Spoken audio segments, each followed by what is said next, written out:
여러분 안녕하십니까? 오늘은 저희가 시편 교과 제12과를 공부하도록 하겠습니다. 12과의 제목입니다. 영원토록 여호와를 경배함이란 제목이고요. 일요일 소지 성소에서 너희 손을 들고, 월요일 새 노래로 여호와를 찬양하라. 화요일 주여 누가 주의 장막에 거하리까? 수요일 열방 중에 주의 영광을 선포하라.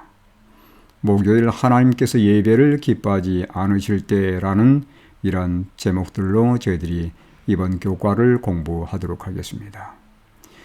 매일의 교과 요약을 먼저 드립니다. 하나님의 크신 구원의 은혜를 경험한 성도들이 하나님께 마땅히 가져야 할 태도는 그분을 찬양하며 예배하는 것이라는 것입니다. 일요일 소지의 내용을 보시면 이스라엘은 성전에서 하나님께 예배했습니다. 우리 예배자들은 하나님의 종들로서 지정된 곳, 다시 말하면 교회가 되겠죠. 거기에서 성실하게 그리고 신실하게 하나님께 예배를 드려야 한다는 내용입니다. 월요일 소지입니다. 시편은 새 노래를 부르라고 권면하는데 새 노래는 무엇입니까?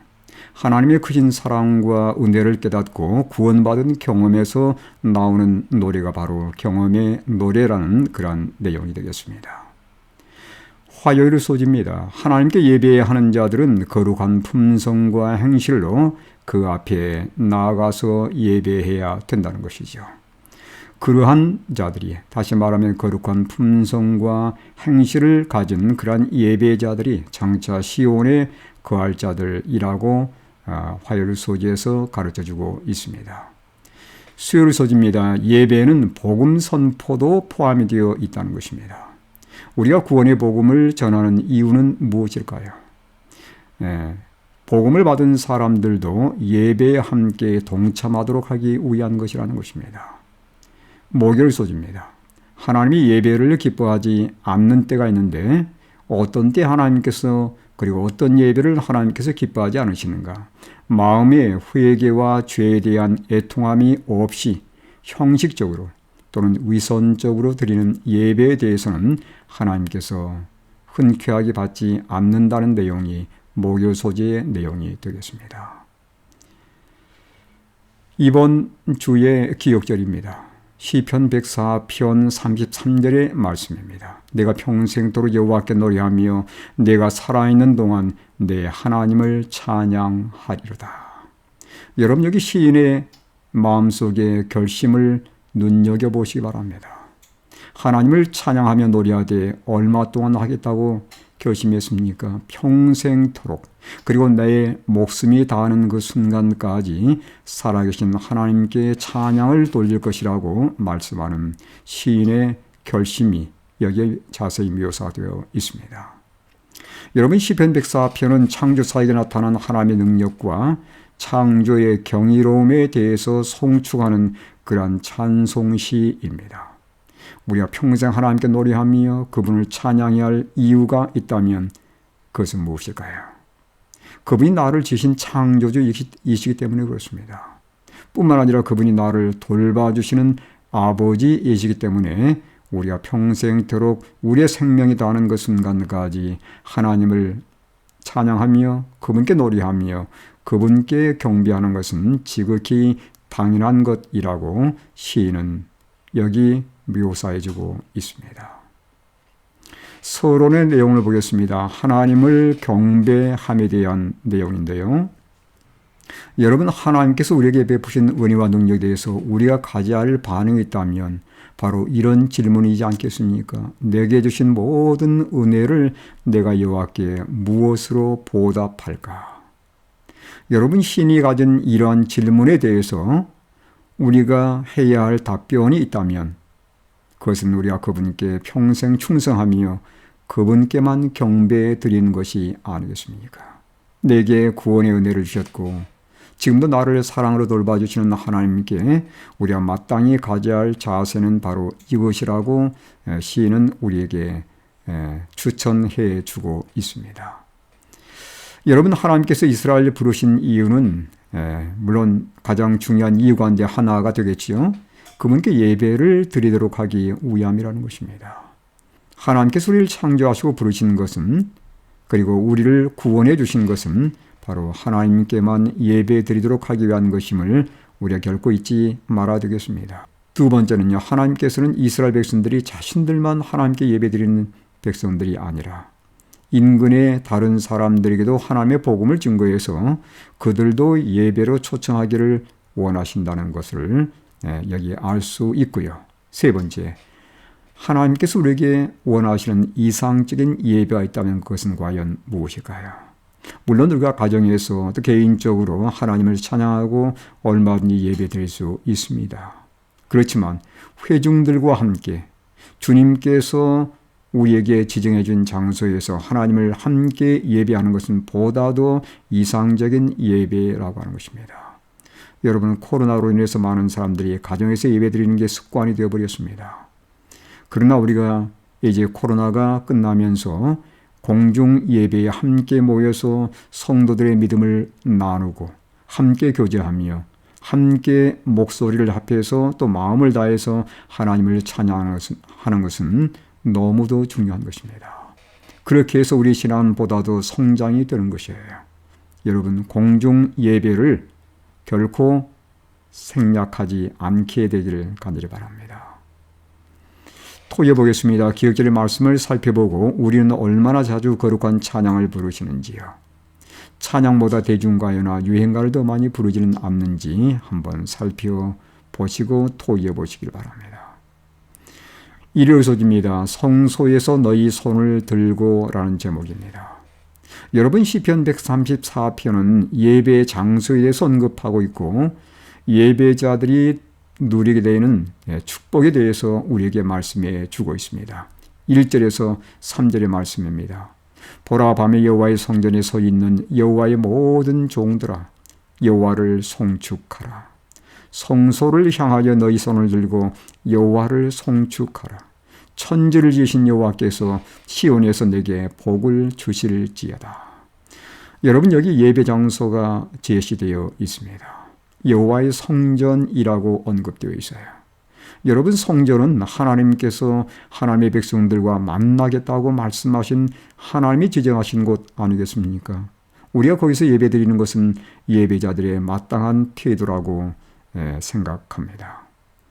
예배 시간이 여기 언급되어 있는데 밤에 여호와의 성전에 서 있는 여호와의 모든 종들아 여호와를 송축하라고 1절에 언급되어 있습니다.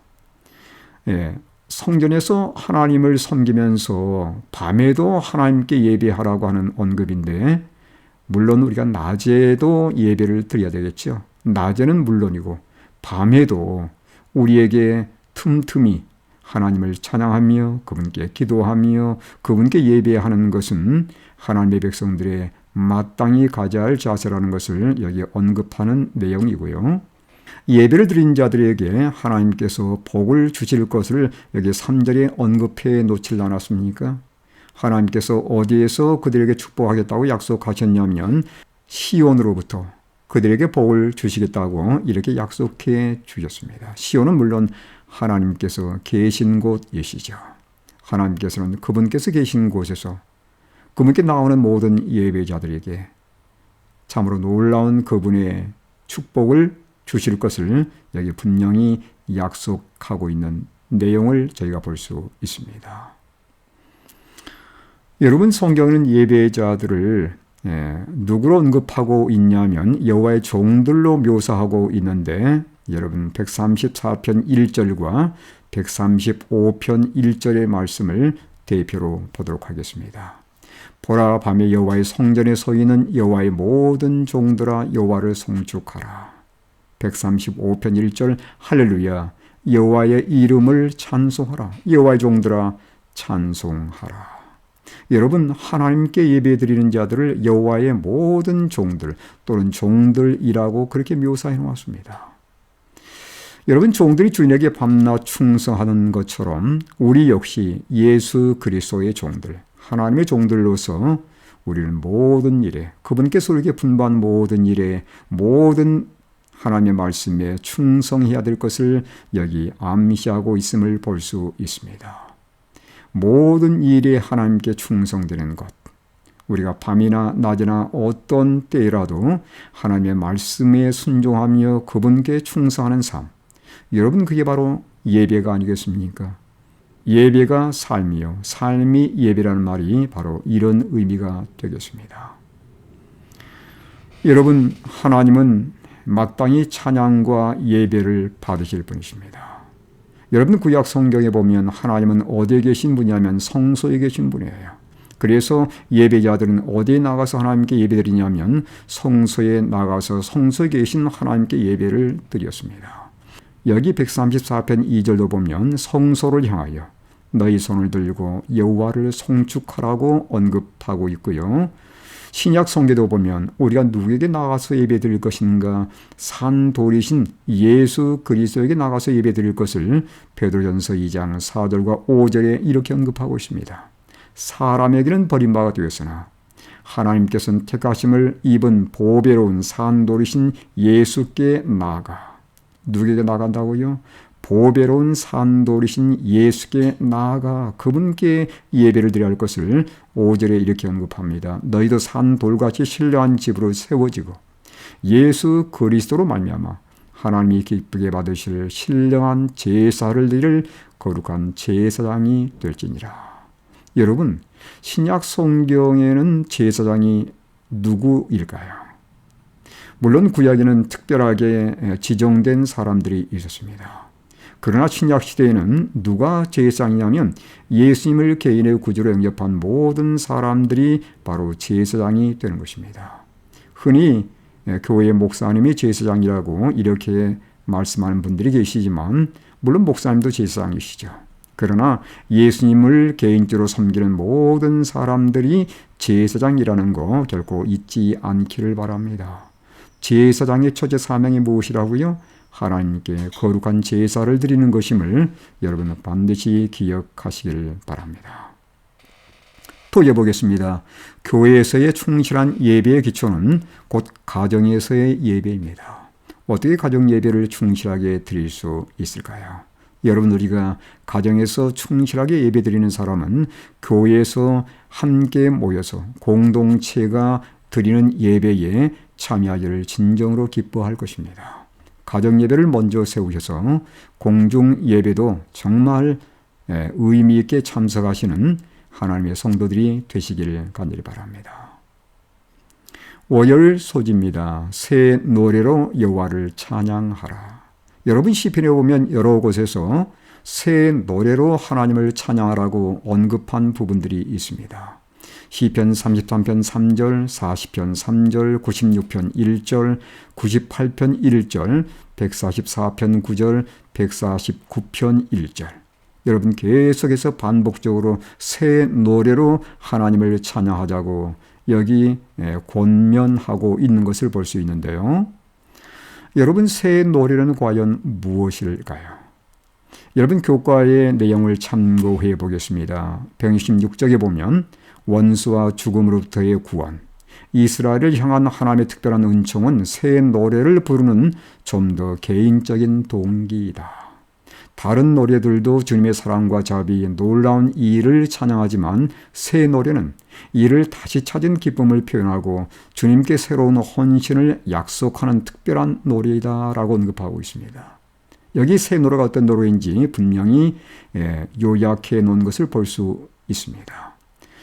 그 다음에 계속 이어서요. 새 노래의 공통 주제는 하나님에 대한 신뢰, 그분의 놀라운 위협에 대한 찬양, 고난으로부터의 구원 등이다.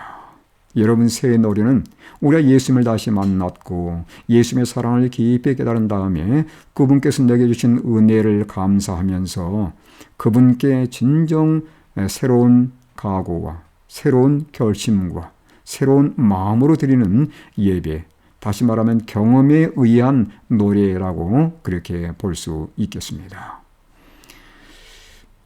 시편 외에도 여러분 성경 다른 곳에서 새 노래를 부를 것에 대해서 이렇게 언급하고 있습니다. 이사야 42장 10절, 항해하는 자들과 바다 가운데의 만물과 섬들과 거기에 사는 사람들아, 여호와께 새 노래로 노래하며 땅 끝에서부터 찬송하라. 여러분 계시록 5장 9절에도 새 노래가 언급되어 있습니다. 그들이 새 노래를 불러 이르되 두루마리를 가지시고 인봉을 떼기에 합당하시도다. 일찍이 죽임을 당하사 각 족속과 방언과 백성과 나라 가운데서 사람들을 피로 사서 하나님께 드리시고 14장 3절 그들이 보좌 앞과 네 생물과 장로들 앞에서 새 노래를 부르니 땅에서 속량함을 받은 14만 4천 밖에는 능히 이 노래를 배울 자가 없더라. 여러분 시편 외에도 성경 다른 곳에서 새 노래에 대해서 묘사된 것을 볼 수 있습니다.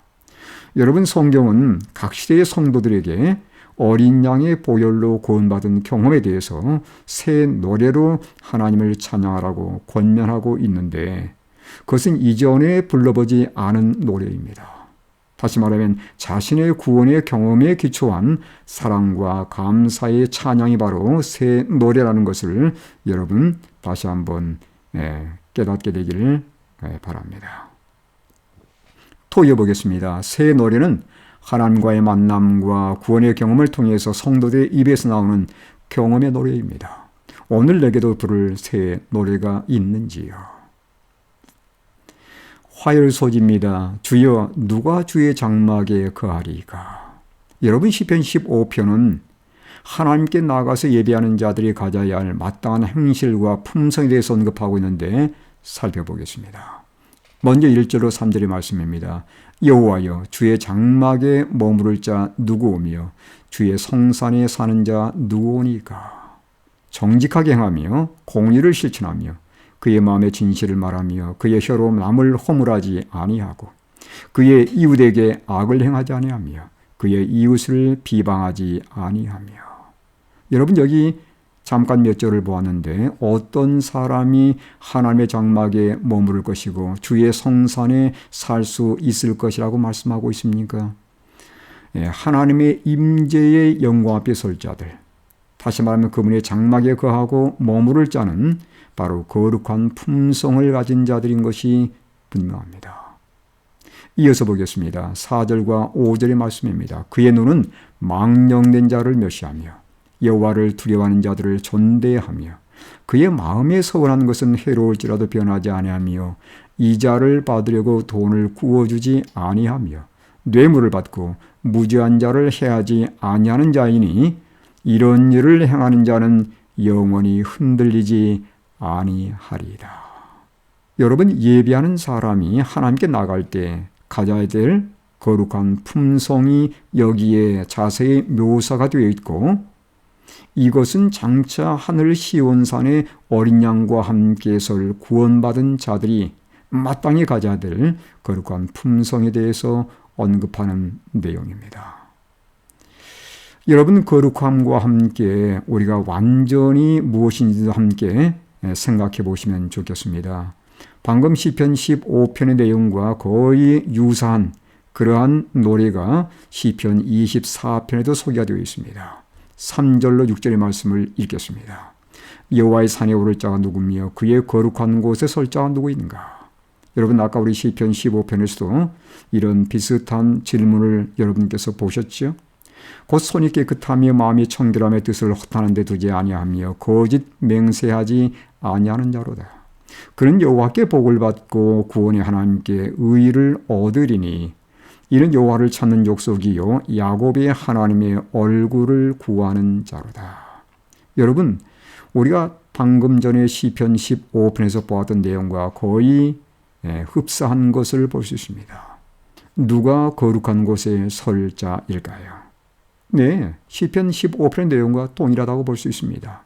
하나님의 임재 영광 앞에 설 자들은 반드시 거룩한 품성을 지닌 자들을 이어야 한다는 것을 여기 분명히 노래하고 있는 것을 볼 수 있습니다. 여러분 거룩한 품성과 우리가 일반적으로 말하는 완전과는 어떤 관계가 있을까요? 여러분 시편 101편 1절로 3절에서는 완전에 대한 단어들이 이렇게 제시가 되어 있습니다. 읽어보도록 하겠습니다. 내가 인자와 정의를 노래하겠나이다. 여호와여 내가 주께 찬양하리이다.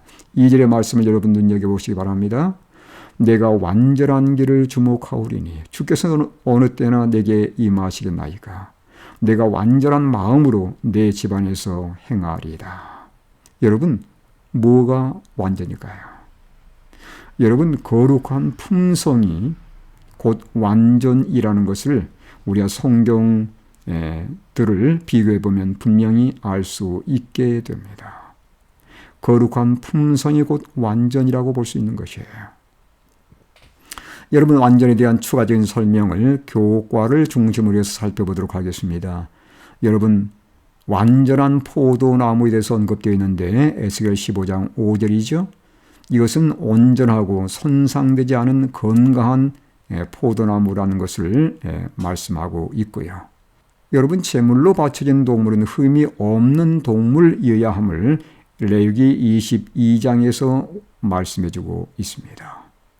여러분, 또한 온전한이란 말은 진실한 말을 의미하고요. 욥기서 36장 4절입니다.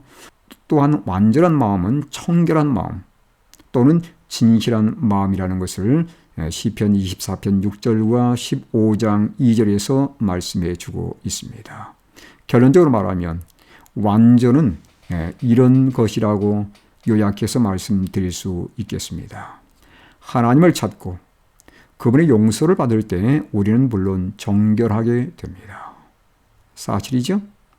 그때 우리의 삶 속에 흠 없는 삶이 시작이 되는 거예요. 또한 막힘없이 하나님과 교제하면서 그분을 믿고 그분의 말씀, 다시 말하면 율법에 온전히 순종하게 될 때에 그러한 삶을 사는 자들을 하나님은 완전한 자로 취급해 준다는 것을 여러분 잊지 않기를 바랍니다. 우리 인간 스스로는 결코 완전할 수 없습니다.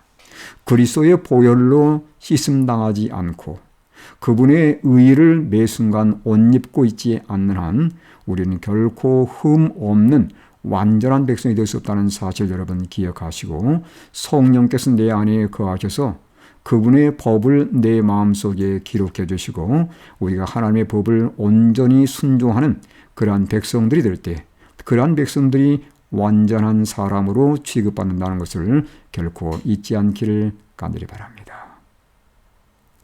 토의해 보겠습니다. 시편 15편에서 하나님을 예배하는 예배자로서 내게 부족한 면은 어떤 부분인지 얘기해 보시기 바랍니다. 수요일 소지입니다. 열방 중에 주의 영광을 선포하라. 여러분, 예배는 다양한 면들이 포함이 되어 있습니다. 여러분, 시편 96편에서 예배에 어떤 요소들이 포함되어 할 것인지를 살펴보도록 하겠습니다. 먼저 1절로 4절의 말씀입니다. 새 노래로 여호와께 노래하라. 온 땅이여 여호와께 노래할지어다. 여호와께 노래하여 그의 이름을 송축하며 그의 구원을 날마다 전파할지어다. 그의 영광을 백성들 가운데 그의 기한 행적을 만민 가운데 선포할지어다. 여호와는 위대하시니 지극히 찬양할 것이요 모든 신들보다 경외할 것이며. 여러분, 시편 96편 8절의 말씀도 참고하시면 좋겠습니다. 여호와의 이름에 합당한 영광을 그에게 돌릴지어다. 예물을 들고 그의 궁정에 들어갈지어다. 여러분, 여기 제시된 성경절을 함께 조합해 보시면 예배에 어떤 요소들이 포함되어 할 것인지를 우리가 금방 파악할 수 있습니다. 이런 것들이죠. 찬양입니다. 여호와께 노래하라고 말씀하지 않습니까? 그 다음에 그의 이름을 송축하는 것입니다. 그리고 영광과 위대함을 선포하는 것이며 구원과 함께 그분의 기이한 행적을 선포하는 것도 예배에 포함이 되어 있습니다. 마지막으로 예물을 드리는 것, 우리가 하나님께 나아갈 때 예물을 가지고 나가는 것, 이것도 예배의 한 부분이라는 것을 여러분 결코 잊지 않기를 바랍니다. 예배의 또 다른 면을 좀 살펴보겠는데요. 복음 선포를 예배에 포함하고 있다는 것을 교과에서는 이렇게 말씀해주고 있습니다. 170쪽인데요. 만민에게 하나님의 구원을 선포하는 것은 찬양의 구체적 맥락을 더해주고 예배를 충만하게 한다. 예배 이유가 다른 민족에게 선포된 기별과 어떻게 일치하는지 생각해보라. 이렇게 말하고 있는데 여러분 여기 시편의 다른 성경절들을 좀 살펴보도록 하겠습니다. 96편 4절, 그리고 5절, 10절, 13절의 말씀인데 여호와의 위대함을 선포하는 것. 다시 말하면 다른 사람들에게 여호와의 위대함을 드러내는 것입니다. 뿐만 아니라 만국의 모든 신들은 우상들이지만 여호와께서는 하늘을 지으셨음이로다. 우상의 어리석음을 그들에게 알려주고 창조주 하나님을 소개하는 것, 이것이 예배의 한 부분이 되어야 된다는 것이에요. 그리고 여호와께서 왕으로서 온 세상을 다스린다는 것과 그분께서 장차 이 세상을 심판할 분이라는 것을 선포하는 것도 예배의 한 부분으로 정말 필요하다고 하는 것입니다. 우리가 복음을 전하는 것은 그들도 하나님께 예배하도록 하기 위해서라는 것입니다. 다시 말하면 여러분, 예배가 없는 마음은 바로 선교지가 되는 것이에요. 우리는 그곳에 하나님의 복음을 증거할 것이고 그러한 사람들에게 복음을 증거해서 그들도 우리와 함께 예배에 동참하도록 하는 것. 이것이 바로 하나님께서 우리를 먼저 불러서 예배하게 한 그 이유라는 것을 여러분 기억하시면서 신실하게 주변 사람들에게 하나님의 복음을 증거함으로 그들과 함께 예배에 동참으로 이끄시는 우리 모든 믿음의 성도들이 되시기를 간절히 바랍니다. 여러분 우리가 하나님께 예배하는데 그 하나님이 적어도 어떤 분인지에 대해서는 우리가 알고서 예배 드릴 때 보다 더 큰 의미가 있지 않겠습니까? 여러분 교과 170쪽에 보면 예배는 주님이 어떤 분이신지에 대한 내적 인식에서 비롯된다라고 언급하고 있습니다. 여러분 시편 95편 5절과 10절과 13절에 보시면 하나님은 창조주시고 왕이시며 재판관이라고 소개가 되어 있습니다. 여기 새 성경절을 잠깐 보도록 하겠습니다. 5절입니다. 만국의 모든 신들은 우상들이지만 여호와께서는 하늘을 지으셨으니로다. 창조주란 얘기죠. 10절입니다. 모든 나라 가운데서 이르기를 여호와께서 다스리시니 세계가 굳게 서고 흔들리지 않으리라. 그가 만민을 공평하게 심판하시리라 할지로다. 여호와께서 다스리신다. 왕이시란 얘기입니다. 13절입니다. 그가 임하시되 땅을 심판하러 임하실 것이니라. 그가 의로 세계를 심판하시며 그의 진실하심으로 백성을 심판하시리로다. 하나님의 장차 심판장으로 이 세상의 모든 불의를 심판할 것이고 하나님의 백성들의 억울한 모든 사정을 밝히 드러내실 것을 여기에 분명히 심판하는 것으로 우리에게 말씀해 주고 있습니다. 여러분 우리가 하나님께 예배하는데 우리가 예배하는 하나님은 바로 이런 분이심을 여러분 기억하시기 바랍니다. 여러분 교과 170쪽의 말씀 보면서 우리가 예배드리는 그 대상이신 하나님이 어떤 분인지를 다시 한번 이렇게 정리해 보도록 하겠습니다. 예배는 하나님이 과거에 하신 일을 다시 말하면 창조주 이것을 기억하고 현재 놀라운 임재, 세상을 유지하고 다스리는 것, 왕으로서의 그분의 역할입니다. 임재를 찬양하며 미래에 이루실 역사, 다시 말하면 종말의 심판과 새하늘과 새 땅에서의 새 삶을 우리에게 제공하실 것, 이것을 기대하는 것이 예배 속에 포함되어 있다는 것입니다.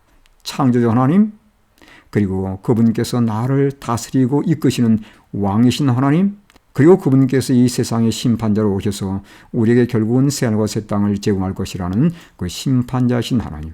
이러한 하나님을 우리가 분명히 알고 그분께 예배드리는 것은 우리의 예배를 보다 더 깊게, 보다 더 의미 있게 한다는 것을 여러분 기억하시면 좋겠습니다. 여러분 참 흥미로운 것은 시편 96편을 연구하다 보면 우리는 거기서 새 천사의 기별을 발견하게 됩니다. 여러분 거기는 창조와 구원과 예배와 심판이 자세히 묘사되어 있습니다.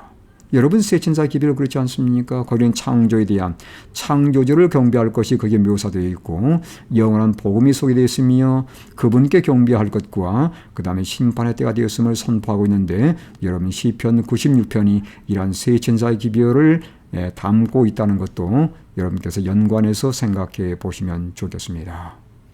여러분 주님께서 심판자이시며 지금 그분께서 하늘 지성소에서 하나님의 백성들, 특별히 누가 하나님의 나라에 합당한지를 심판하고 계시다는 것을 우리가 기억하게 된다면 우리는 거룩한 경외함으로 그분을 예배하게 될 것이고, 결코 우리가 예배를 하는 일에 있어서 소홀한 마음으로 또 예배 드리는 자체를 결코 소홀히 여기지 않게 될 것입니다.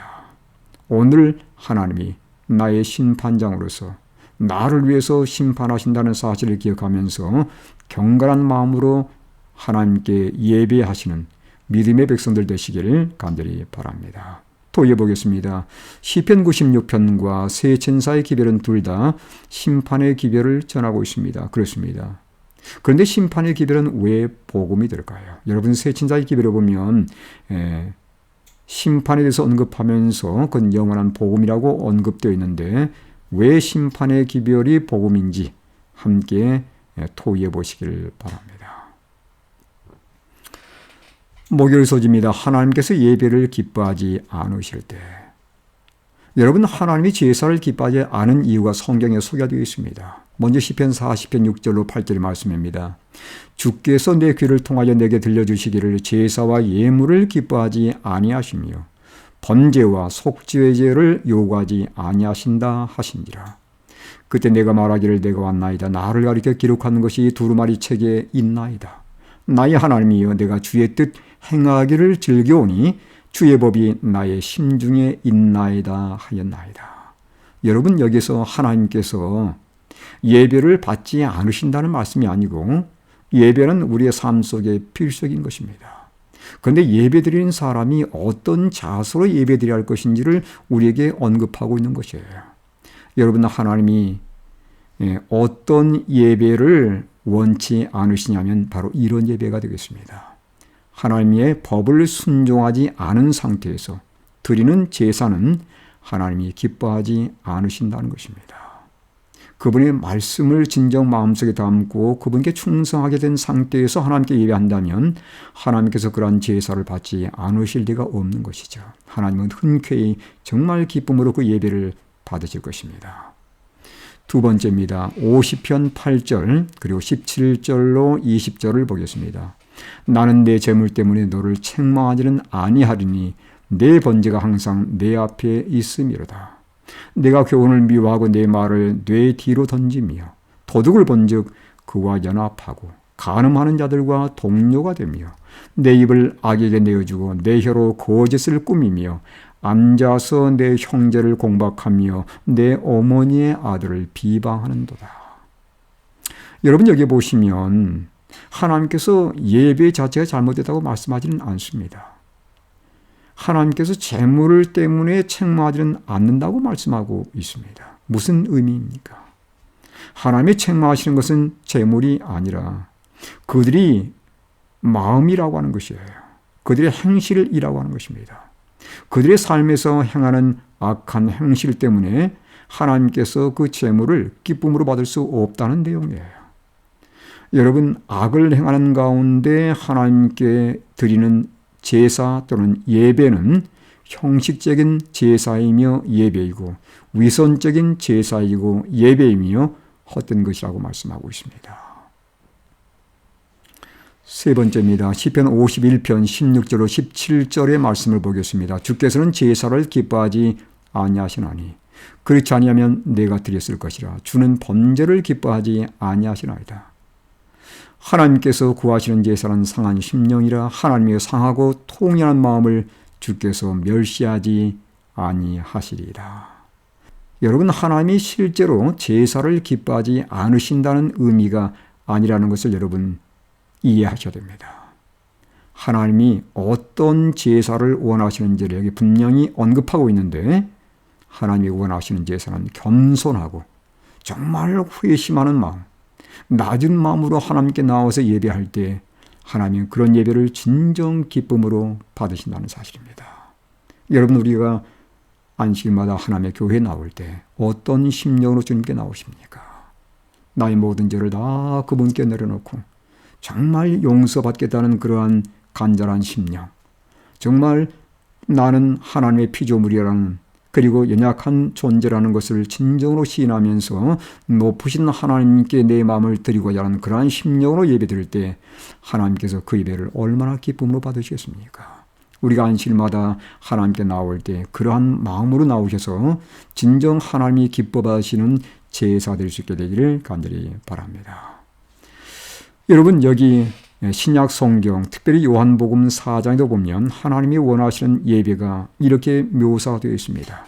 요한복음 4장 23절 24절입니다. 아버지께 참되게 예배하는 자들은 영과 진리로 예배할 때가 오나니 곧 이때라. 아버지께서는 자기에게 이렇게 예배하는 자들을 찾으시느니라. 하나님은 영이시니 예배하는 자가 영과 진리로 예배할지니라. 여러분, 여기 반복되는 단어가 있지 않습니까? 하나님께 어떤 자세로 예배드려야 한다고요? 영과 진리로 예배를 드리라 하는 것입니다. 이렇게 한번 요약해 보겠습니다. 참된 제사, 즉 참된 예배는 예배자의 마음에 회개와 믿음, 죄에 대한 애통함으로 드려지는 제사가 진정한 제사이며 예배라는 것입니다. 이런 심령이 없이 드려지는 예배는 형식적인 예배일 수가 있고요.